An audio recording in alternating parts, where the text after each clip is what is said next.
Assalamualaikum warahmatullahi wabarakatuh. Perkenalkan, nama saya Muhammad Abizarin Al-Ghifari dari jurusan Sejarah Peradaban Islam kelas 4B. Di sini saya akan membawakan materi berjudul Kontribusi Umat Islam dalam Historiografi. Sejarah dalam Islam tidak sekedar catatan masa lalu, tetapi dipandang sebagai sarana untuk mengambil pelajaran moral. Pelajaran moral ya. Al-Quran, meskipun bukan kitab sejarah, memuat banyak kisah umat terdahulu yang dijadikan peringatan bagi umat manusia.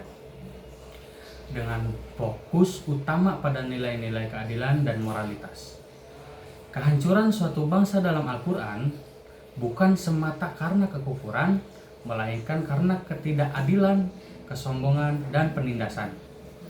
Tradisi penulisan sejarah dalam Islam berakar dari pencatatan wahyu dan hadis Nabi Muhammad SAW oleh para sahabat.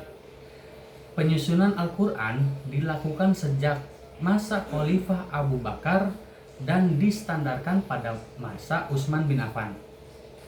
Penulisan hadis juga berkembang khususnya sejak masa Khalifah Umar bin Abdul Aziz yang memerintahkan pengumpulan dan penyalinan hadis secara resmi.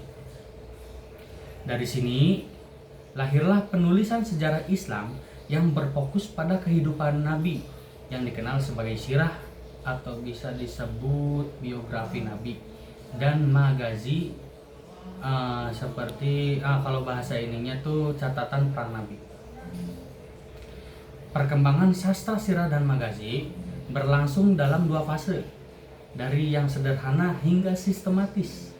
Tokoh penting dalam fase awal diantaranya adalah Aban bin Utsman, Urwah bin Al-Zubair, dan Imam Al-Zuhri.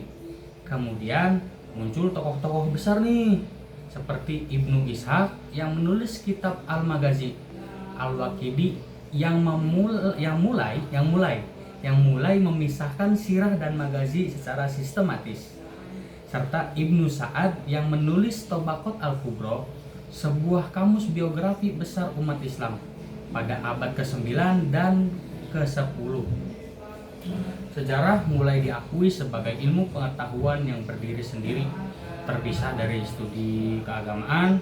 Sejarawan seperti Al-Baladuri, Al-Yaqubi, dan Ibnu Qutaibah mulai memperluas cakupan historiografi, tidak hanya mencatat sejarah keagamaan, tetapi juga sosial, budaya, dan politik. Tokoh-tokoh besar dalam perkembangan historiografi Islam meliputi Al-Tabari yang menyusun sejarah dunia secara kronologis dalam Thoriq Al-Rasul wal Muluk, serta Al-Masudi yang dikenal karena pendekatannya yang menggabungkan sejarah dengan geografi dan budaya. Ibnu Miskowayah memperkenalkan pendekatan kritis terhadap sumber sejarah, sementara Ibnu Athir menulis sejarah universal yang mencakup wilayah muslim dan non-muslim secara objektif. Puncak dari perkembangan ini terlihat dalam karya Ibnu Khaldun yang dianggap sebagai bapak ilmu sosial dan pelopor sosiologi sejarah. Dalam karyanya Muqaddimah, Ibnu Khaldun memperkenalkan konsep asabiyah atau bisa disebut solidaritas sosial sebagai kunci kebangkitan dan kejatuhan peradaban. Ia juga menjelaskan siklus peradaban dari lahir, tumbuh, jaya, lalu runtuh, serta pengaruh geografi dan iklim terhadap perkembangan masyarakat. Pendekatannya yang rasional, empiris, dan humanistik menandai kemajuan besar dalam tradisi penulisan sejarah Islam. Cukup sekian, terima kasih. Kurang lebihnya mohon maaf. Wassalamualaikum warahmatullahi wabarakatuh.